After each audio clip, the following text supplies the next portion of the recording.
మహాపరిశుద్ధుడా, ప్రేమగల తండ్రి, నీకు వందనములు, స్తోత్రం. ఈ యొక్క సాయంత్ర సమయంలో మేము నైనా ఆది కాండం 16వ అధ్యాయం 10 నుండి చివరి వరకు ఈరోజు ధ్యానించుకోబోతుండగా, అయ్యా తండ్రి, వినగలిగిన చెవులను, గ్రహించగలిగిన మనసును మాకు దయచేయండి. మీ ఆత్మ సహాయమును మాకు అనుగ్రహించండి. అయ్యా, లోతైన మర్మాలను మాకు బోధించుమని ఈయనప్పుడు మా ప్రభు రక్షకుని యేసుక్రీస్తు నామములో అడిగి ప్రార్థిస్తున్నాము తండ్రి. ఆమేన్.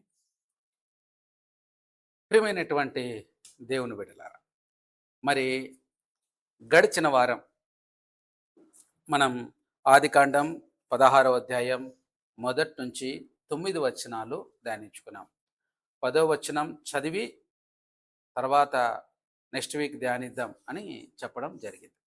మరి అంతవరకు మనం గమనించినట్లయితే ఆ 16వ అధ్యాయం మొదటి నుంచి 9 వచనాలు మనం ధ్యానించుకున్నట్లయితే, మరి అబ్రహాము గారు షారా తీసుకున్న నిర్ణయం, షారా తీసుకున్నటువంటి నిర్ణయం అబ్రహాము గారితో కలిసి ఆ నిర్ణయాన్ని అమలు చేసినప్పుడు, అమలులో భాగంగా మరి హగరు అబ్రహాము గారికి మరి ఒక మ్, సంతానాన్ని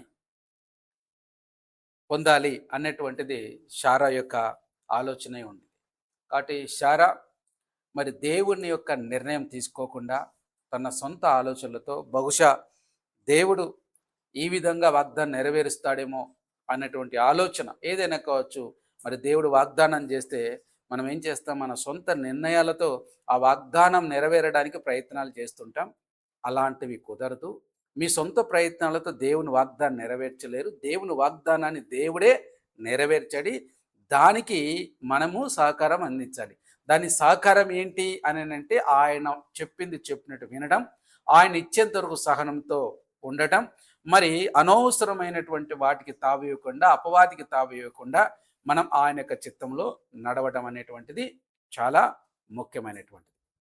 మరి ఈ యొక్క 16వ వచనానికి, మరి 16వ అధ్యాయానికి వచ్చినప్పుడు మొదటి 9 వచనాల్లో మరి వాళ్ళు నిర్ణయం తీసుకోవడం, ఆమె మరి హగరు గర్భవతిగా ఉండటం, ఆ విషయం తెలిసి షారా అబ్రహాం గారిని అనడం, ఎన్ని జరిగిపోయిన తర్వాత అబ్రహాం గారు అంటారు, నీ ఇష్టం, నువ్వేం చేస్తాయి అంటే.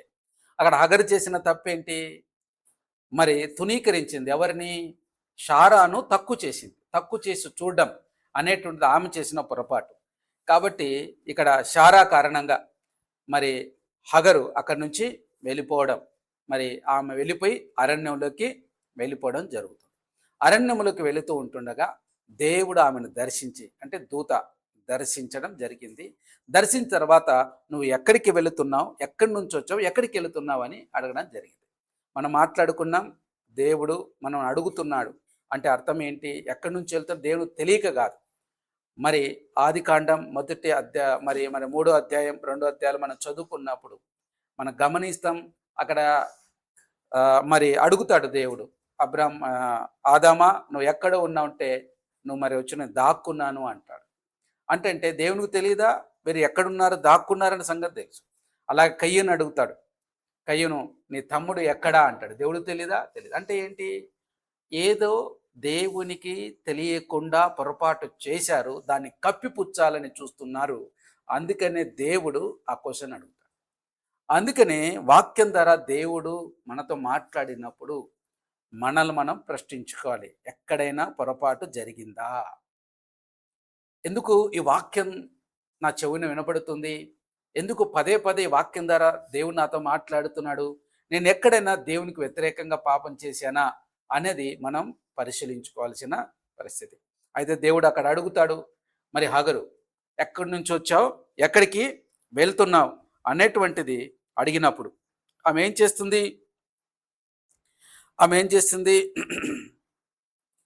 శారాదశ నగరు ఎక్కడి నుండి వచ్చింది, ఎక్కడికి వెళుచున్నావని అడిగినందుకు అది, నా యజమానుల సారా యొద్దుండి పారిపోవచ్చున్నాను. నేను సారా యొద్దండి, ఎందుకు? నా సారా బతకనివ్వట్లేదు మా యజమానురాలు, కాబట్టి నేను వెళ్ళిపోవాల్సి వచ్చిందంటాడు. అప్పుడు యెహోవా దూత మళ్ళీ ఏమంటాడు? నీ యజమానురాలు యొద్దకు తిరిగి వెళ్ళి ఆమె చేతి క్రింద అణిగి ఉండుమని చెప్పాడు. ఇక్కడ హగరుకు దేవుడు ఇస్తున్నటువంటి మాట ఏంటంటే, నువ్వు అక్కడికి వెళ్ళి నిన్ను తగ్గించుకొని అణిగి ఉండు. ఎందుకు? నువ్వు ఇంతకుముందు గర్భం దాల్చగానే శారాన్ని ఏం చేశావు? తునీకరించావు కదా! అలా చెయ్యొద్దు. నువ్వు చేసిన పొరపాటు అదే. కాబట్టి నువ్వు ఇప్పుడేం చేయాలా? అణిగి ఉండు, తగ్గించుకొని ఉండు. నీకు కలిగిన గర్భఫలాన్ని బట్టి గర్వించొద్దు, తగ్గించుకొని ఉండు అని చెప్పడం జరిగింది. అక్కడ ఆ మాట చెప్పి అణిగి ఉండుమని దానితో చెప్పాడు. మరియు యెహోవా దూత, ఇప్పుడు 10వ వచనానికి వస్తున్నాం.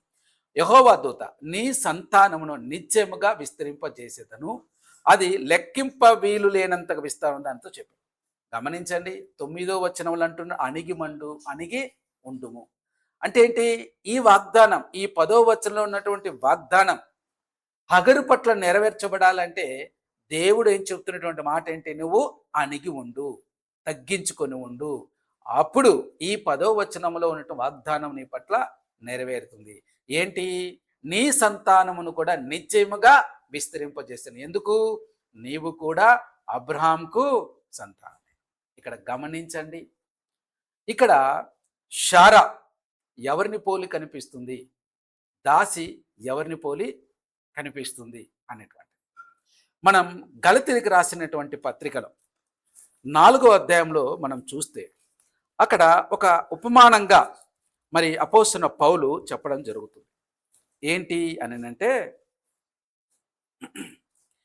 24వ వచనం, ఈ సంగతులు 21వ వచనం నుంచి చూద్దాం. ధర్మశాస్త్రంకు లోబడి ఉండగోరు వాళ్ళారా, మీరు ధర్మశాస్త్రం వినటలేదా? నాతో చెప్పుడి. దాసి వలన ఒకడును స్వతంత్రాలి వలన ఒకడును 2 కుమారులు అబ్రహామును కలిగినని వ్రాయబడి ఉన్నది కదా. అయినను దాసి వలన పుట్టినవాడు శరీర ప్రకారం పుట్టెను, స్వతంత్రాలి వలన పుట్టినవాడు వాగ్దానమున బట్టి పుట్టెను. ఇక్కడ గమనించండి, హగరు ఎవరిని సూచిస్తుంది? శరీరానుసారమైనటువంటి, అంటే మన సొంత ప్రయత్నాలతో చేసేటటువంటి ఫలం, ఏదైతే సొంత ప్రయత్నాలు సంపాదించుకుంటే ఏం చేస్తామో దాన్ని సూచిస్తూ ఉంది. స్వతంత్రాలు అని పుట్టినవాడు వాగ్దానం బట్టి పుట్టాడు. ఈ సంగతో అలంకార రూపముగా చెప్పబడి ఉన్నవి. ఈ స్త్రీలు 2 నిబంధనలై ఉన్నారు. ఇద్దరు కూడా నిబంధన దేవుడు ఇస్తూ ఉంటున్నాడు. ఇక్కడ కూడా అబ్రహాంతో చెప్పాడు, నీ సంతానం విస్తరింపజేస్తాను. ఎవరిని? ఇస్సాకును సంతానం విస్తరింపజేస్తాను. ఇక్కడ మరి ఇస్మాయిల్కు పుట్టబోయేటువంటి హగరు పుట్టే కొడుకు కూడా వాగ్దానం ఇస్తున్నాడు. ఏంటి? నీ సంతానం నిశ్చయముగా విస్తరింపజేస్తాను, అది లెక్కింప వీలైనంతగా విస్తారం అవుతుందని దానితో చెప్పడం జరిగింది. ఇక్కడ ఈ స్త్రీ 2 నిబంధనలే ఉన్నారు. వాటిలో ఒకటి సీనాయి కొండ సంబంధమైన దాస్యంలో ఉండుటకు పిల్లలను కనెను, అది హగరు. ఇది హగరు. దాస్యంలో ఉండుటకు పిల్లలు కనును. ఈ హగరు నది అరేబియా దేశంలో ఉన్న సీనాయి కొండయే. ప్రస్తుతమందున యెరూషలేము దాని పిల్లలతో కూడా దాస్యమందున్నది గనుక ఆ నిబంధన దానికి దీటును. అయితే పైనున్న యెరూషలేము స్వతంత్రంగా ఉన్నది, అది మనకు తల్లి. ఎందుకు? కనని గొడ్రాల సంతోషించుము, ప్రసవేదన పడని దాన బిగ్గరగా కేకలు ఏలైనగా, పెనిమిటి గల దాని పిల్లల కంటే పెనిమిటి లేని దాని పిల్లలు ఎక్కువ మంది ఉన్నారు అని రాయబడి ఉంది. సహోదరులారా, మనమును ఇస్సాకు వలె వాగ్దానమును పట్టిన కుమారులై ఉన్నాము. సో ఈ యొక్క 4వ అధ్యాయంలో అలంకార రూపకంగా చెప్తూ ఉంటున్నాడు. అయితే ఈ 10వ వచనాల్లో మనం చూస్తే హగరు అరణ్యంలో ఉన్నప్పుడు దేవుడు ఆమెకు భవిష్యత్తును చూపిస్తున్నాడు, భవిష్యత్తు చెప్తున్నాడు. గమనించండి, అక్కడ హగరుకు ఏం కనిపిస్తుంది? యజమానులు తరిమేశారు, ఇక నా బ్రతుకు చావే, ఇక దిక్కులేని పరిస్థితి, ఈ అరణ్యంలో నా ప్రాణం రాలిపోతుంది అని అనుకుంటుంది. మన జీవితంలో కూడా చుట్టూ సమస్యలు ఉన్నప్పుడు, కష్టాలు ఉన్నప్పుడు ఎలా అనిపిస్తుందంటే నా బ్రతుకు అరణ్యము వలె ఉంటున్నది, ఈ అరణ్యం వలె ఉంటుంది, నా బ్రతుకు ఇంతే, ఇక్కడ అయిపోతుంది అనుకుంటాం. కానీ గుర్తుపెట్టుకోండి, మనకు చుట్టూ అరణ్యం, మన చుట్టూ కష్టాలు, శ్రమలు, బాధలు కనిపిస్తాయి. కానీ దేవుడికి ఏం కనిపిస్తుంది తెలుసా? ఆయన కళ్ళకు కనిపించేది అంటే మన భవిష్యత్తు కనిపిస్తుంది. ఆయనకు మన భవిష్యత్తు కనిపిస్తుంది. మనకు కనిపించేది సమస్య, దేవుని కనిపించేది మన పట్ల ఆయనకున్న ప్రణాళిక. అందుకే పరిస్థితిని చూసి దేవుని గురించి నిర్ణయము తీసుకోవద్దు. అందుకే ఇప్పుడున్న పరిస్థితిని బట్టి, అరే ఈరోజు నా పరిస్థితిలే ఇంకా అంతేలే, ఇంకా నేనేం చేయలేను, లేకపోతే ఇంకా వాగ్దానం నెరవేరదలే, ఇంతలే దేవుడు ఇలాగే అనుమతించాడేమో అని అనుకుంటూ ఉంటాం. కానీ గుర్తుపెట్టుకోవాలి, మన పరిస్థితిని బట్టి ఏ నిర్ణయం తీసుకోవద్దు. మనం నిర్ణయం తీసుకోవాలంటే దేన్ని బట్టి తెలుసా? దేవుని స్వభావాన్ని బట్టి నిర్ణయం తీసుకోవాలి. అరణ్యమే ఇప్పుడు నా పరిస్థితి, ఎలా అరణ్యం లాంటి బ్రతికే, ఎడారి లాంటి బ్రతికే, కానీ కానీ ఎడారిలో కూడా నదులను ప్రవహింపచేయగలిగిన దేవుని స్వభావాన్ని బట్టి నిర్ణయం తీసుకోవాలి. అరణ్యంలో కూడా ఇశ్రాయేలు ప్రజలను, కొన్ని 20 లక్షల మంది పైచులకు ప్రజలను పోషించినటువంటి దేవుని యొక్క స్వభావాన్ని మనం చూడాలి. లేని వాటి నుంచి సమస్తము సృష్టించిన ఆ దేవుని స్వభావాన్ని బట్టి మనం నిర్ణయం తీసుకోవాలి. అప్పుడు ఏ నిర్ణయం తీసుకుంటావు? కష్టం వచ్చినా నష్టం వచ్చినా తొందరపడి నిర్ణయం తీసుకో, నాకేం ప్రాబ్లం లేదు, నా ప్రభు నా భవిష్యత్తును చూస్తాడు. కొందరికి వారి భవిష్యత్తు గురించినట్టు ఆందోళన ఉంటుంది. కొందరికి వారి భవిష్యత్తు గురించి చాలా ఆందోళనకరంగా ఉంటుంది. గతము చూస్తే అయ్యో ఏంటి నా పరిస్థితి అలా అయిపోయింది, భవిష్యత్తు చూస్తే అయ్యో ఎలా అయిపోతుంది అంటే భయంతో ఉంటారు. కానీ దేవుని స్వభావాన్ని తెలిసిన వారు, దేవుని గురించి తెలిసిన వారు ఎన్నడూ దుఃఖపడరు. వారు ఎలా ఉంటారో తెలుసా? నా దేవుడు నాకేది తక్కువ చేయడు, ఎంతమంది చుట్టుముట్టినా, ఎంతమంది శత్రువులు వచ్చినా నా పక్షాన నా దేవుడు ఉంటుండగా నాకే భయం లేదన్న ధైర్యంతో భవిష్యత్తు గురించి ధైర్యం కలిగి ఉంటారు.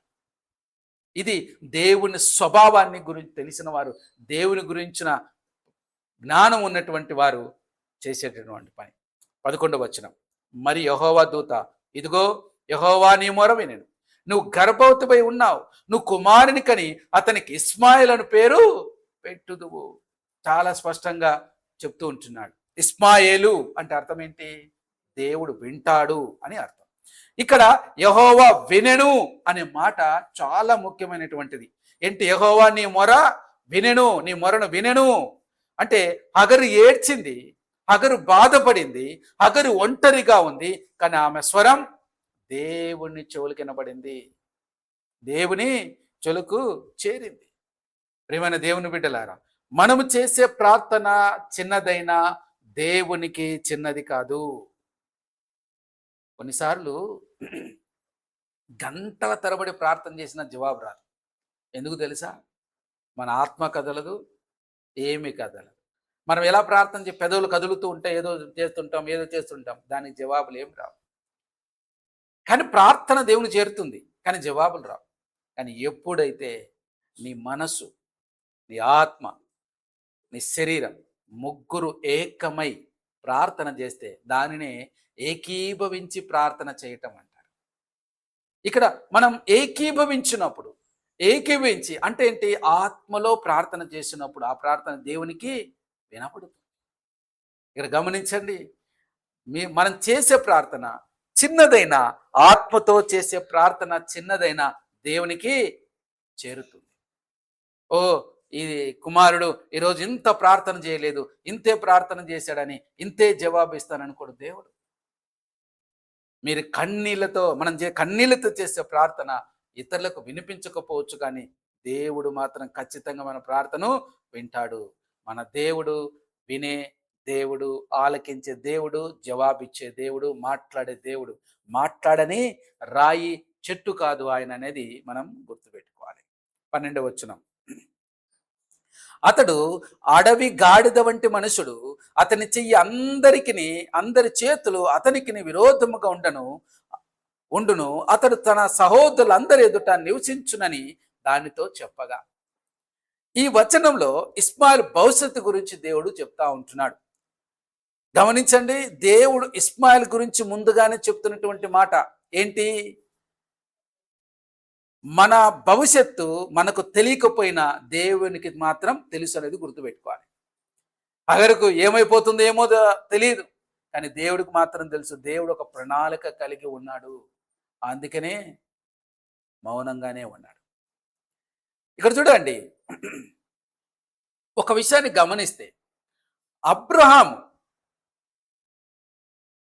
భార్య అయినటువంటి శారా, దాసురాలైనటువంటి హగరు.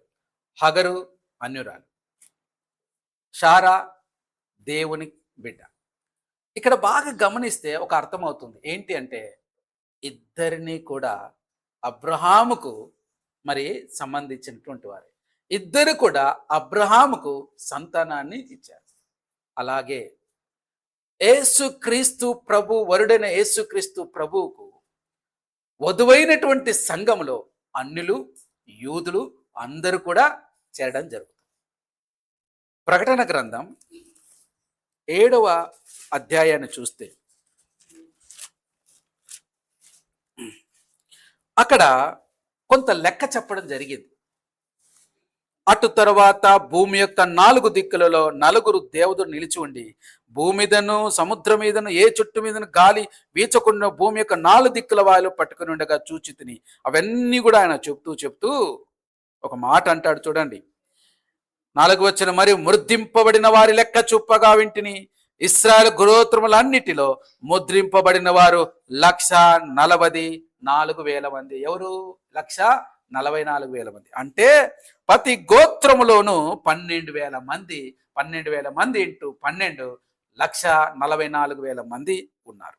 తర్వాత మనం ఆ కిందికి వస్తూ ఉంటే 9వ వచనం, తరువాత నేను చూడగా ఇదిగో ప్రతి జనములో నుండి, ప్రతి వంశముల నుండి, ప్రజల నుండి, ఆయా భాషలు మాట్లాడేవారి నుండి వచ్చి ఎవడను లెక్కింపజాలని ఒక గొప్ప సమూహం కనపడెను. వారు తెల్లని వస్త్రం ధరించుకున్న వారే, ఖర్జూరపు మట్టలు చేత పట్టుకుని సింహాసనం ఎదుట గొర్రెపిల్లను నిలబడిరి అంటారు. ఎలా ఉన్నారంట వీళ్ళు? లెక్కింపజాలని ఒక గొప్ప సైన్యం కలిగింది. అంటే వీరు కూడా సంఘములో చేర్చబడినవారు. అంటే అనాది సంకల్పం అబ్రహాము గారి ద్వారానే దేవుడు ఏం తెలియపరుస్తున్నాడు? ఆయన ఉద్దేశాన్ని తెలియపరుస్తున్నాడు. ఏమిటి అంటే గిన అన్యులు కూడా సంఘంలో చేర్చబడతారు, అన్యులు కూడా ఆయన యొక్క సంతానంలో చేర్చబడడం జరుగుతుంది అనేటువంటి దానికి ఒక ముంగుర్తుగా ఈ సంఘటన మనం చూస్తాం. ఈ సంఘటన అనేది మనం చూస్తాం. కాబట్టి దేవుడికి భవిష్యత్తు తెలుసు. ఇస్మాయిల్ గురించి ముందుగానే చెప్పాడు. కాబట్టి మనం గుర్తుపెట్టుకోవాల్సిన విషయం ఏంటంటే దేవునికి చరిత్ర తెలియంది కాదు, చరిత్ర ఆయనకు తెలియంది కాదు. మన భవిష్యత్తు మనకు తెలియకపోయినా దేవునికి తెలుసు. అయితే ఇక్కడ 12వ వచనాన్ని చూసినప్పుడు చాలా మంది ఏమనుకుంటారంటే అది ఒక శాపంగా చూస్తారు. అతని చెయ్యి అందరి చేతులు అతను విరోధంగా ఉండును, అతడు తన సహోదరులందరి ఎదుట నివసించునని దానితో చెప్పగా అంటాడు. ఇది శాపంగా చూడాల్సిన అవసరం లేదు. ఇస్రాయేలు వంశస్థుల మీద ద్వేషాన్ని పెంచే వచనంగా మనం ఉపయోగించాల్సిన లేదు. కానీ దేవుని వాక్యం అలా చెప్పడం లేదు. కానీ ఇది దేవుడు ఇస్మాయిల్ భవిష్యత్తు గురించి చెప్పిన ఒక ప్రవచనాత్మకమైనటువంటి చిత్రం ఇది. అంటే అతడు స్వతంత్ర స్వభావం కలిగిన వాడే, ఇతరులతో ఘర్షణలు ఎదుర్కొంటూ తన సహోదరుల మధ్య కొనసాగుతాడని దేవుడు చెప్పాడు. అదే సమయంలో ఆదికాండం 17వ అధ్యాయంలో దేవుడు అతని వంశాన్ని ఆశీర్వదిస్తానని చెప్పాడు. 17వ అధ్యాయంలో కాబట్టి ఆశీర్వదిస్తానని దేవుడు చెప్పిన తర్వాత అతని శాపం ఎలా ఉంటది? దేవుడు ఆశీర్వదిస్తానని చెప్పాడు. కాబట్టి ఇస్మాయిలు దేవుని దృష్టిలో శాపగ్రస్తుడు కాదు. అయితే నిబంధన యొక్క ప్రత్యేక వాగ్దానం ఇస్సాకు ద్వారా కొనసాగింది. ఈ 2 సత్యాలను కలిపి చూసినప్పుడే మనం ఆదికాండం ఈ యొక్క 16వ అధ్యాయం 12వ వచనం సరిగ్గా అర్థం చేసుకోగలం. కాబట్టి ఇందాక చదువుకున్న గలతీయులకు రాసిన పత్రిక 4వ అధ్యాయంలో హగరు శారాను బట్టి ఒక ఆత్మీయ ఇలిస్ట్రేషన్ ను ఉపయోగించడం జరిగింది. ఇక్కడ ఆ యొక్క అందులో చెప్పడం ఏం జరిగింది? మనుష్య ప్రయత్నం ద్వారా దేవుని వాగ్దానాన్ని సంపాదించడం కాదు, దేవుని వాగ్దానం ద్వారా జీవించటం ముఖ్యమైనటువంటిది. అందువల్ల మనం ఇక్కడ నేర్చుకోవాల్సిన మనం ప్రశ్నించుకోవాల్సినటువంటి అతి ముఖ్యమైన పాయింట్ ఏంటంటే, దేవుడిచ్చిన వాగ్దానం కోసం నేను దేవుని మీద ఆధారపడుతున్నానా, లేక దేవుని వాగ్దానాన్ని నా శక్తితో నెరవేర్చాలని ప్రయత్నిస్తున్నానా? ఈరోజు చాలా ఇంపార్టెంట్. దేవుడు వాగ్దానం ఇచ్చిన తర్వాత దేవుడు వాగ్దానం నెరవేర్చేంత వరకు ఆయన మీద ఆధారపడుతూ జీవిస్తున్నామా, లేక దేవుని వాగ్దానాన్ని మన శక్తితో నెరవేర్చాలని ప్రయత్నిస్తున్నామా? దేవుడు ఒక ప్రాంతానికి వెళ్తావు, లేతే నీకు ఒక సంఘం ఇస్తానన్నాడు, లేతే నీకు సంతానం ఇస్తానన్నాడు, లేతే నీకు పెళ్లి చేస్తానని చెప్పాడు అనుకోండి. ఏం చేయాలా? ఆయన మీద ఆధారపడి ప్రార్థన చేసుకుంటూ కనిపెట్టుకొని ఉండాలి సహనముతో.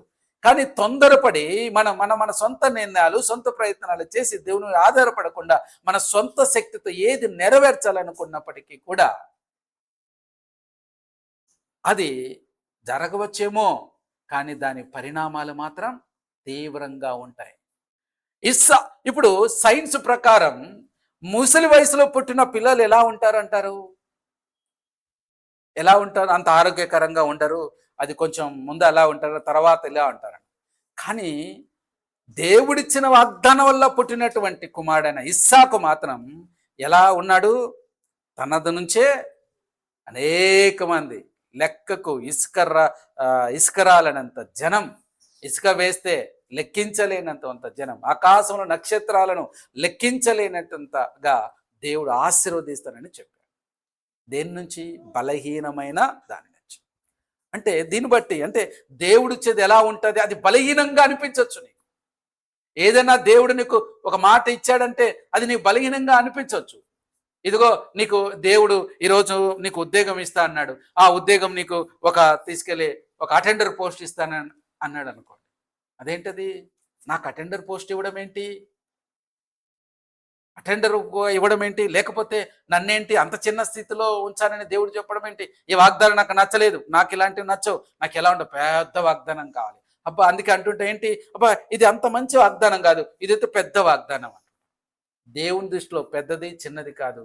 దేవుడు ఒక మాట ఇస్తే అది చాలా విలువైనదని గుర్తుపెట్టుకోవాలి.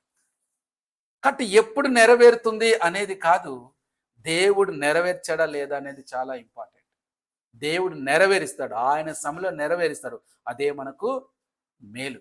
మన సొంత ప్రయత్నాలు ఏది సంపాదించుకోవాలని చూసినా అది బహుశా మనం పోగొట్టుకుంటామేమో, జాగ్రత్త. అందుకే అడుగుతున్నాడు, దేవుడిచ్చిన వాగ్దానం కోసం మనం దేవుని మీద ఆధారపడుతున్నామా, లేక దేవుని వాగ్దానాన్ని మన సొంత శక్తితో నెరవేర్చాలని ప్రయత్నిస్తున్నామా?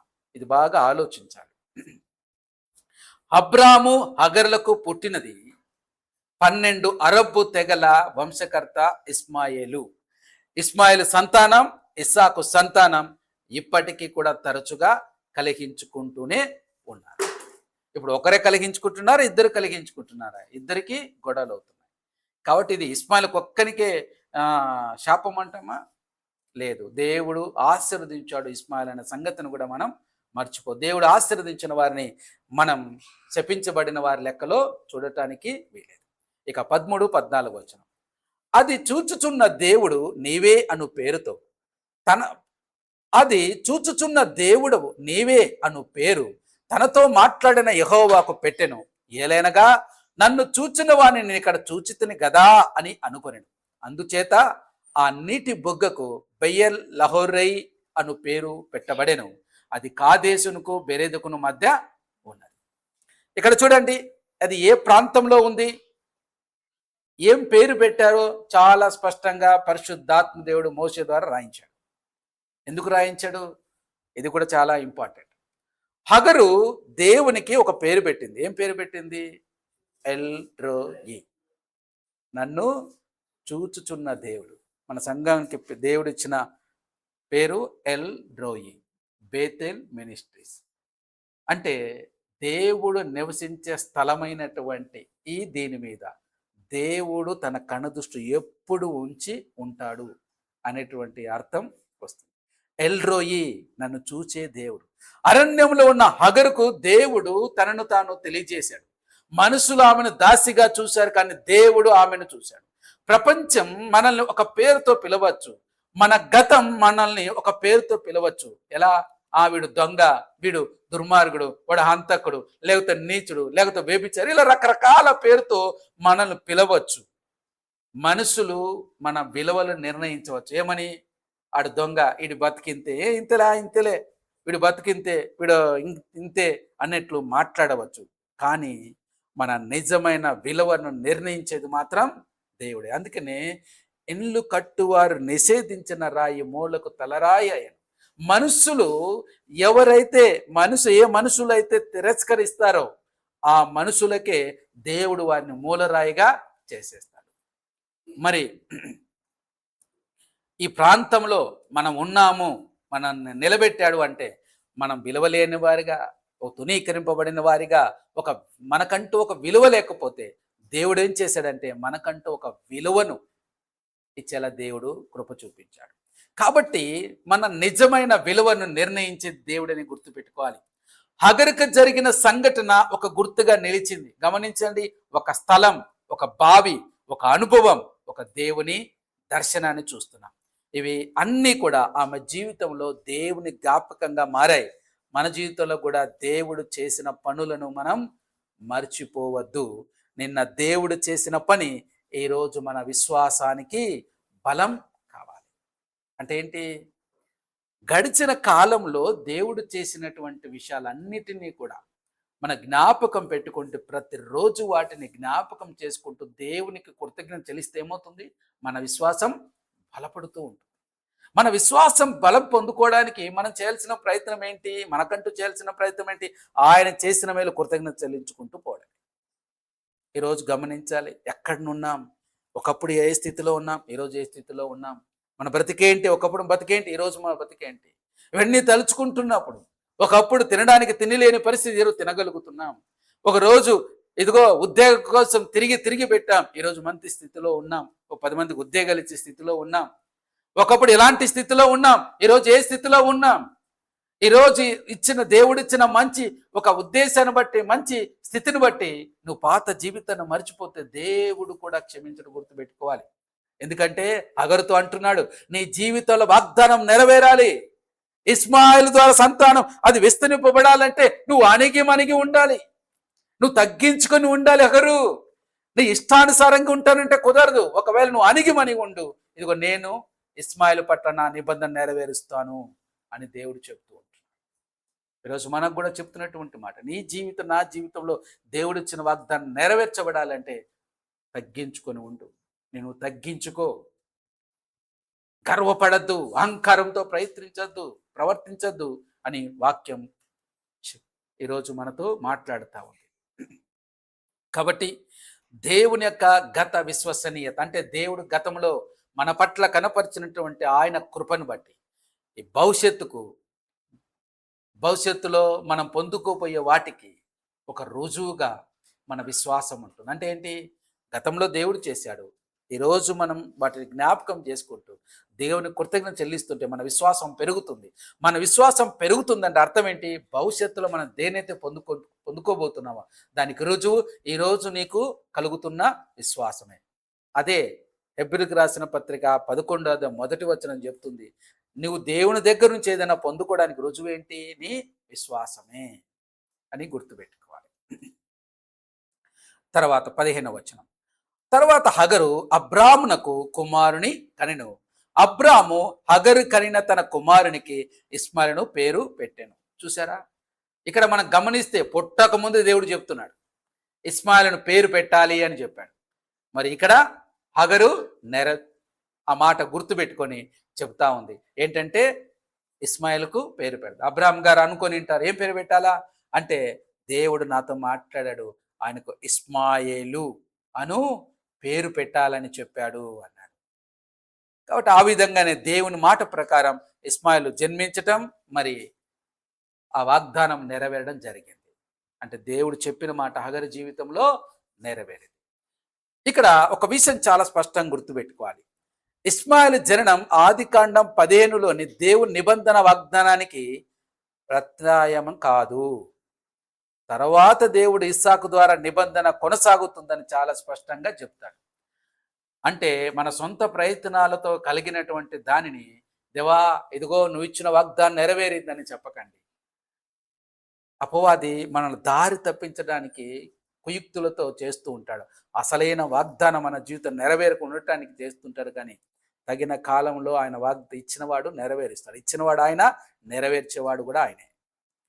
కాబట్టి మనుషుల నిర్ణయాలు దేవుని ప్రణాళికను భర్తీ చేయలేవు, నెరవేర్చలేవు అన్న సంగతిని ఈ అధ్యాయం ద్వారా చాలా స్పష్టంగా మనం నేర్చుకోవాలి.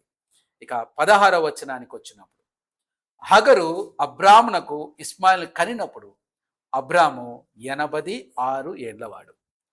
చాలా చక్కగా పరిశుద్ధాత్మదేవుడు సంవత్సరాలు రాసుకుంటూ అన్ని చెప్తూ పోతూ ఉంటున్నాడు. ఎందుకు? ఈరోజు వాక్యం చదువుతున్న మనందరికీ, రాబోయే తరాలు చదువుతున్నటువంటి వారందరికీ కూడా ఈ మాటలు, ఈ అబ్రాహాం యొక్క జీవితం మనకు ఒక గొప్ప పాఠాలుగా ఉండటానికి. చూడండి, అబ్రాహాం అప్పటికే ఎన్ని సంవత్సరాలు? 86 ఏళ్ల వాడు. సమయం గడుస్తుంది అంటే అర్థం ఏంటి? అర్థం ఏంటి? వృద్ధుడైపోయాడు. పరిస్థితి చూస్తే చేయి దాటిపోయేలా ఉంది. కానీ దేవుని ప్రణాళిక మాత్రం చేయి దాటిపోవట్లేదు, జరగటానికి సమీపంగా ఉంది అని. గుర్తుపెట్టుకోండి. ఇక బ్రతుకు అయిపోతుంది, ఇక చివరిది అని అనుకుంటే అర్థం ఏంటి తెలుసా? అప్పుడే దేవుడు మొదటి అడుగు పడబోతుందని అర్థం.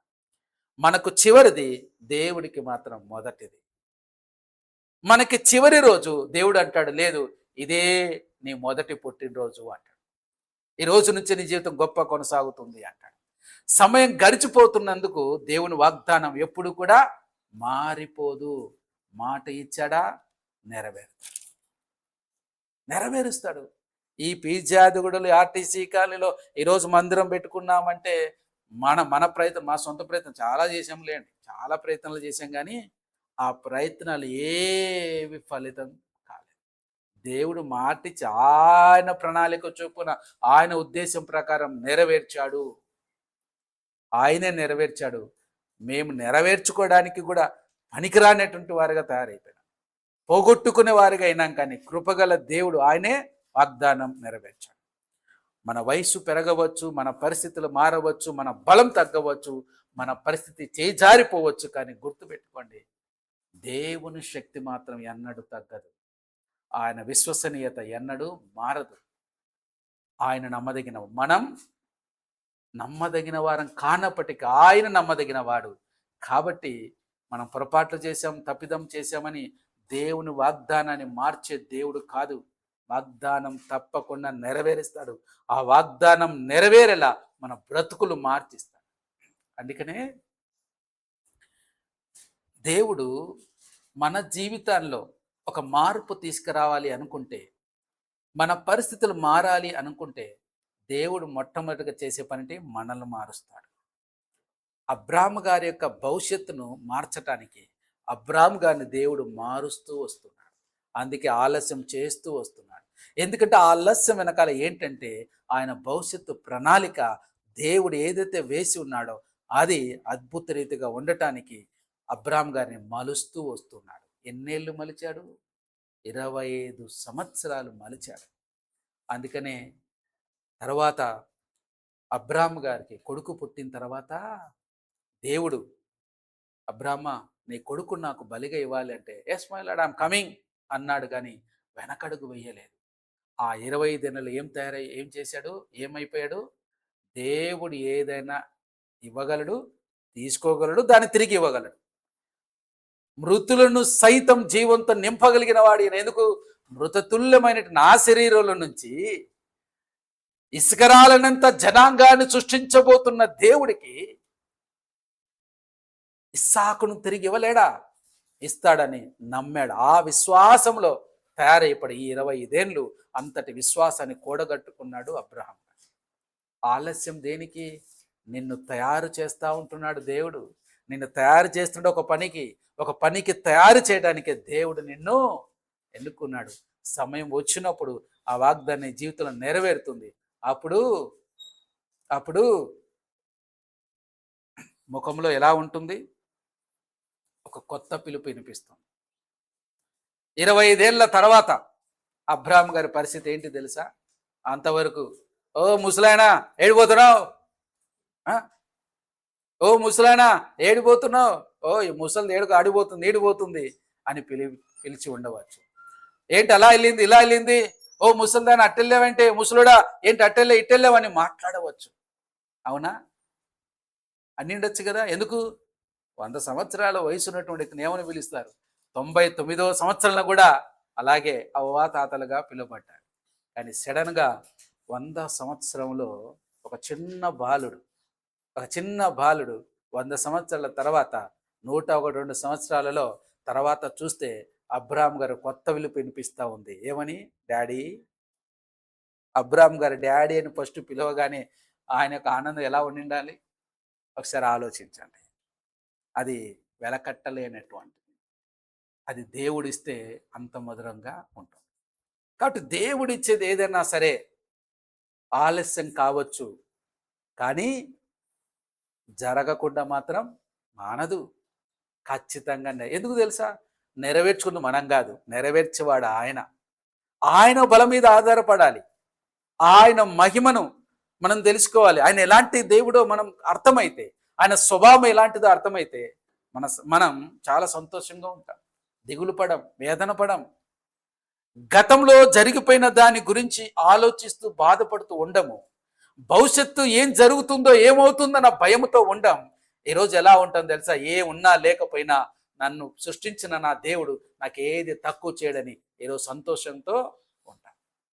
అబ్రహాం గారు 25 ఏళ్ళు దేవుళ్ళతో నడిచి 26వ సంవత్సరంలో అంటున్నాడు, కొడుకునివ్వడానికి సిద్ధమైపోయాడు, బలిగా ఇవ్వడానికి. అలాంటి విశ్వాసం మనకు కావాలని దేవుడు కోరుకుంటున్నాడు. మనం ఎలాంటి విశ్వాసాన్ని కలిగి ఉంటున్నాం? ఒక చిన్న ప్రార్థన చేస్తాం, దక్కలేదు అంటే దేవుడు నన్ను పట్టించుకోవట్లేదు, నా ప్రార్థన వినట్లేదు అని మాట్లాడతాం. అలా అనుకుని ఏం చేస్తాం? తప్పుడు నిర్ణయాలు తీసుకుని వెళుతూ ఉంటాం. గుర్తుపెట్టుకోండి, దేవుడు ఒక మాట ఇస్తే మాట తప్పని వాడు, ఆయన నమ్మదగిన వాడు, ఖచ్చితంగా నెరవేరుస్తాడు. కాబట్టి ఆదికాండం 16వ అధ్యాయం మనకు నేర్పిస్తున్న పాఠం ఏంటి అంటే, ఇందులో 3 విషయాలు స్పష్టంగా మనం తెలుసుకోవాలి. మొట్టమొదటిగా, దేవుడు వాగ్దానం మనకు ఉన్నప్పుడు మన సొంత మార్గాన్ని ఎంచుకోకూడదు. మన సొంత నిర్ణయాలు తీసుకొని వాగ్దానం నెరవేరడం కోసం ప్రయత్నించవద్దు. సారా దేవుని వాగ్దానం నమ్మింది, కానీ దేవుని సమయం కోసం వేచి ఉండటంలో బలహీన పడింది. అందుకే తన సొంత మార్గాన్ని ఎంచుకుంది. రెండవదిగా, మన తప్పు నిర్ణయాలకు ఒకవేళ మనం సొంత నిర్ణయం తీసుకొని, దేవుడు వాగ్దానం నెరవేరుతుంది కానీ సొంత నిర్ణయం తీసుకొని ముందుకు అడుగులు వేసామా, దాని ఫలితం కూడా మనమే అనుభవించాలి. అవునా? ఇక మూడవదిగా, మనుషులు చూడని చోటు దేవుడు చూస్తాడు. అంటే హగరు అరణ్యంలో ఉన్నప్పుడు దేవుడు ఆమెను చూశాడు. ఈ ప్రపంచంలో ఎవరు చూసినా చూడకపోయినా నీ కన్నీటి ప్రార్థన, నువ్వు ఎవరికి కనిపించకుండా అడవుల్లో దాక్కున్నా, లేక తలుపులేసి గడిలు పెట్టుకున్నా, ఎక్కడున్నా నీ ప్రార్థన దేవునికి చేరుతుంది. నిన్ను చూస్తూ ఉన్న దేవుడు, నీ పరిస్థితిని గమనిస్తున్న దేవుడు. నీ పరిస్థితి అరణ్యంలా కనిపించిన మనం దేవుని దృష్టికి దూరంగా లేమని గుర్తుపెట్టుకోండి. ఎప్పుడు సమీపంగానే ఉన్నాం. ఆయన ఎక్కడున్నాడు? ఎక్కడో లేడు, మన హృదయంలో సింహాసనం వేసుకొని కూర్చొని ఉన్నాడు. కాబట్టి మనం ఒంటరిగా ఉన్నట్లు అనిపించవచ్చు, మన ప్రార్థనకు సమాధానం రాలేదనిపించవచ్చు, మనం ఎదురు చూస్తున్న వాగ్దానం ఆలస్యం అవుతున్నట్టు అనిపించవచ్చు. కానీ గుర్తుంచుకోవాల్సింది ఏంటంటే, ఎల్రోయివై నన్ను చూడగా నీ దర్శనమే నా బలమాయెను. ఎల్రోయివై నన్ను చూడగా నీ దర్శనమే నా బలమాయను. అర్థమవుతుందా? ఎల్రోయిగా ఆయన మనల్ని చూస్తూ ఉన్నాడు, మన కన్నీటిని చూస్తున్నాడు, మన ప్రార్థన వింటున్నాడు, మన అవమానాన్ని చూస్తున్నాడు, మన నిందలను చూస్తున్నాడు, ప్రతిదీ కూడా చూస్తున్నాడు. ప్రతి దానికి లెక్క చెప్పే రోజు, ఒక దినం ఖచ్చితంగా ఉంటుంది. గుర్తుపెట్టు.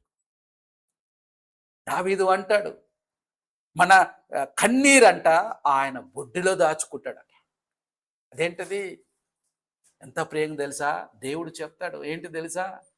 నా కుమారుడా, ఇదిగో ఇదేంటి తెలుసా? నువ్వు నా గురించి కన్నీరు గార్చావు కదా, ఆ కన్నీరు నాకు ఎంతో విలువైనది. ప్రతి కన్నీటి బొట్టు నాకు విలువైనది, అందుకే నేను జాగ్రత్త పెట్టాను. మన తల వెంట్రుకలో మనం పట్టించుకోము కదా. ఒక తల వెంట్రుక రాలితే దాన్ని పట్టించుకోం. నువ్వు పట్టించుకొని దాన్ని కూడా దేవుడు అంతగా పట్టించుకుంటే, నీవు ఏ స్థితిలో ఉన్నావో, కష్టంలో, నష్టంలో, బాధలు, ఇరుకులు ఉన్నావని దేవుడు నిన్ను పట్టించుకోకుండా ఉంటాడా? ఖచ్చితంగా పట్టించుకుంటాడు. నీకు పట్టించుకోకుండా ఉన్నట్టు, నీ గురించి ఆలోచించకుండా ఉన్నట్లు నీ జీవితంలో ఏదో జరుగుతుంటే ఎందుకు అనిపిస్తుంది తెలుసునా? నీ సొంత ఆలోచన ప్రకారం జరగాలనుకుంటున్నావు. అంటే నువ్వు ఆలోచిస్తావు, నాకు ఇలా జరగాలి, ఇలా జరగాలి, ఇలా జరగాలని దేవుడికి ఇన్స్ట్రక్షన్స్ ఇస్తూ ఉన్నావు. అందుకే నీకు సాటిస్ఫాక్షన్ లేదు. కానీ ఎప్పుడైతే ప్రభువా నీ చిత్తం, నీ ఉద్దేశ ప్రకారం నెరవేర్చబడనని ఆయనకు వదిలేసే, ఆయన ఒక క్రమంలో ఒక పద్ధతిలో జరిగించి మన ముందు ఉంచుతాడు. కవల్ట్రీ మన కన్నీటిని చూస్తున్నాడు, మన ప్రార్థన ఖచ్చితంగా వింటున్నాడు. మన గతం ఏంటో తెలుసు, మన భవిష్యత్తు ఏంటో ఆయనకు తెలుసు. కాబట్టి తొందరపడి నిర్ణయాలు తీసుకోవద్దు, తొందరపడి నిర్ణయం తీసుకోవద్దు. దేవుని స్థానంలో మనం నిర్ణయం తీసుకోవద్దు. దేవుడు నిర్ణయించాల్సింది మనం నిర్ణయించుకొని ముందడుగు వెయ్యొద్దు. దేవుని వాగ్దానాన్ని మన పద్ధతిలో నెరవేర్చడానికి పొరపాటున కూడా ప్రయత్నం చేయవద్దు. ప్రార్థించండి, వేచి ఉండండి, దేవుని వాక్యాన్ని పట్టుకోండి, దేవుని సమయాన్ని నమ్మండి. ఎందుకంటే దేవుడు ఆలస్యం చేసినట్టు కనిపించిన దేవుడు తన వాగ్దానాన్ని మర్చిపోడు అనేది గుర్తుపెట్టుకోవాలి. మనుషులు చూడని చోటు కూడా మనల్ని చూస్తున్న దేవుడు మనకున్నాడు, ఎల్రోయిగా మనకున్నాడు. కాబట్టి ఆయన ఎల్లప్పుడూ మనం చూస్తున్నాడు. దేనికి భయపడద్దు, దేనికి చింతించద్దు. హగరు జీవితాన్ని కూడా దేవుడు ఒక ఉన్నతమైన స్థానంలోనే పెట్టాడు. తప్పు చేసిండొచ్చు, శారా తప్పు చేసిండొచ్చు, హగరు తునీకరించింది శారాను. అయినప్పటికీ కృపగలిగిన దేవుడు హగరును సరిచేసి తీసుకెళ్ళి ఏం చెప్పాడు? తునీకరించావు కదా, ఇప్పుడు నేను చెప్తున్నా, నువ్వు తగ్గించుకొని అణిగిమణిగి ఉండు, నీ సంతానం విస్తరింపబడుతుంది అన్నాడు. ఇస్మాయిల్ సంతానం నిలబడ్డాడని కారణం హగరు అణిగిమణిగి ఉండటం. కాబట్టి ఈరోజు మరి తల్లిదండ్రులుగా దేవుని చిత్తానికి లోబడి అణిగి మణిగి మన తగ్గించుకొని ఉంటే దేవుడు మీ పిల్లల పట్ల ఉన్న ప్రణాళికను, ఆయన ఉద్దేశాలను తప్పకుండా నెరవేర్చి తీరుతాడు. ఏది తక్కువ చేయడు. కాబట్టి ఈ యొక్క 10వ అధ్యాయం ద్వారా మనం నేర్చుకున్నటువంటి ఆత్మీయ పాఠాలను గట్టిగా పట్టుకుందాం. దేవుడిచ్చినటువంటి వాగ్దానాలను గట్టిగా పట్టుకుందాం. అవును, ఈరోజు ఒక ధైర్యం తెచ్చుకుందాం. ఏంటంటే నా ప్రార్థన దేవుడు వింటున్నాడు. ఆలస్యం అవుతుందేమో జవాబు రావడానికి, కానీ నా ప్రార్థన అయితే దేవుడు వింటున్నాడు. ఆయన సమయంలో తప్పకుండా జవాబు ఇస్తాడు. నాకే కొదువు లేకుండా చూస్తాడు. నా కన్నీటిని చూస్తున్న దేవుడు, నా ప్రతి ఒక్క స్థితిని చూస్తున్న దేవుడు, నాకేది తక్కువ చేయడు. ఎల్రోయిగా నన్ను చూచుచున్న దేవుడు నాకుంటున్నాడు. కాబట్టి నేను భయపడను. ఇక మీద నా సొంత నిర్ణయాలు ఏమి తీసుకోకుండా దేవుని మీద నేను ఆధారపడి ముందుకెళ్తాను అని మనం ఒక తీర్మానం తీసుకొనగలిగితే, ఆ తీర్మానం కట్టుబడి, దేవా ఈ రోజు నుంచి నీ చిత్తం చొప్పున నేను నడుస్తానయ్యా, నీ మీద నేను ఆధారపడతానయ్యా, నా సొంత ప్రయత్నాలను చెయ్యనయ్యా అని ఒక తీర్మానంతో మనం ముందుకెళితే దేవుడు తన యొక్క ప్రణాళిక నెరవేర్చడమే కాదు, ఆయన మన భవిష్యత్తును అద్భుతంగా తీర్చిదిద్దడానికి సిద్ధంగా ఉన్నాడు. కాబట్టి మన జీవితాన్ని, మన పరిస్థితిని అంతా కూడా దేవునికి అప్పచెప్తాం. దేవుడు ఈ యొక్క వాక్యమును దీవించి ఆశీర్వదించునుగాక. చిన్న ప్రార్థన చేసుకుందాం. చిన్న ప్రార్థన చేసుకొని నేటి వాక్యాన్ని ముగించుకుందాం.